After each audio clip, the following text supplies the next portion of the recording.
So, ayan mga kayorme. Itong pakita natin sa inyo kung bakit dito sa Mayorworks hindi kami naghahangin ng makina after ng change oil. Kagaya nito na nakasanayan natin nung araw na inahanginan galing sa tangke. So ito, makikita nyo dito, ito yung ginagamit namin compressor. I-drain natin kung gaano karaming tubig niya sa loob lang ng isang buwan na halos lang.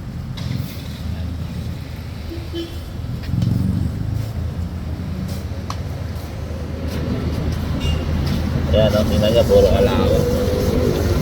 Ayan, tingnan niya mga kayorme yung tubig sa loob ng tangke ng compressor. Yan yung mga reason kung bakit hindi kami naghahangin ng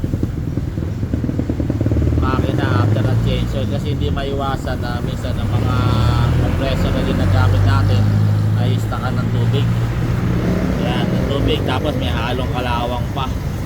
Kaya imagine mo pag i-spray mo yan, ibang mga tubig na yan pwede mapunta sa loob ng makina ng motor mo o ng sasakyan mo kapag kinahanginan ng compressor. Kahit sa ibang mga kasam, ibang mga brand ng motor na hindi nila ina-allowed na maghangin ng ng compressor pag nag-change oil, kasi dahil nga sa ganyang reason. Isipin mo gaano karaming tubig na yun, no? Wala pa isang buwan na halos yan nung huli nag-drain ako ng tubig. Tingnan mo gaano kalakas ang tubig. Dahil yung maraming tubig sa loob ng compressor ng big pa ng compressor ko na yan eh. One more pa yung malalaking compressor na malalaki, mga Vespa. Talagang naiipunan ng tubig yan kapag nako-compress ang hangin. Kakaroon talaga ng tubig yan.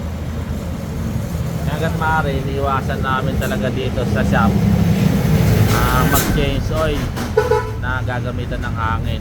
So pwede naman yan sa amin ang ginagamit namin dito sa shop. Kung talagang request ng customer ang gusto hanginan, yung blower.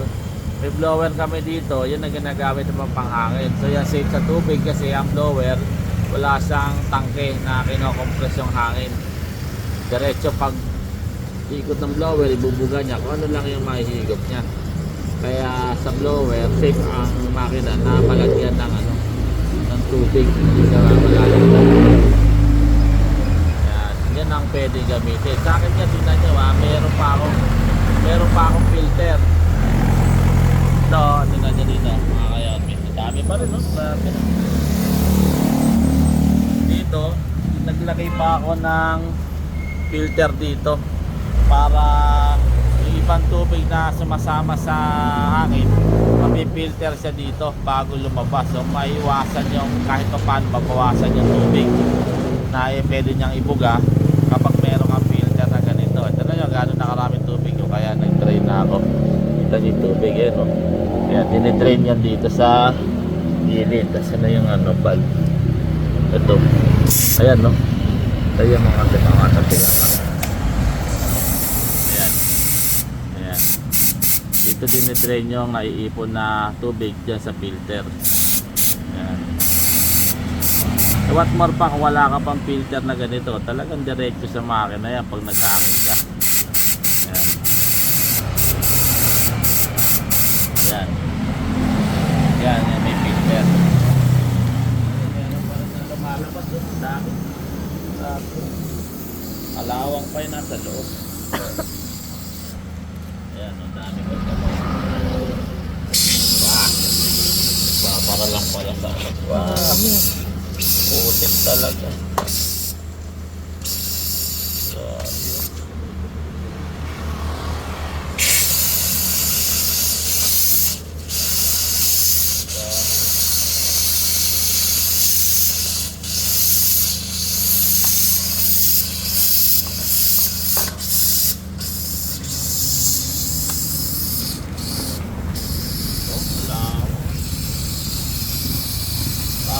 Pupunta dyan sa papasok sa loob ng makina nyo.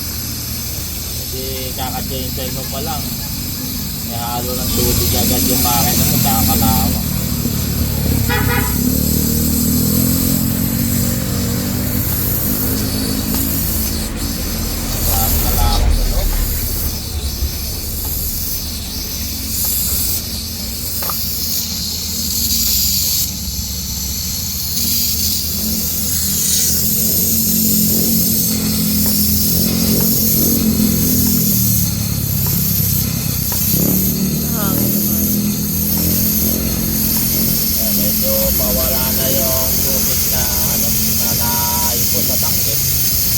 mga kaya pag-share lang natin yung mga ganyang simpleng bagay para sa awareness lang natin mga nagmumotor.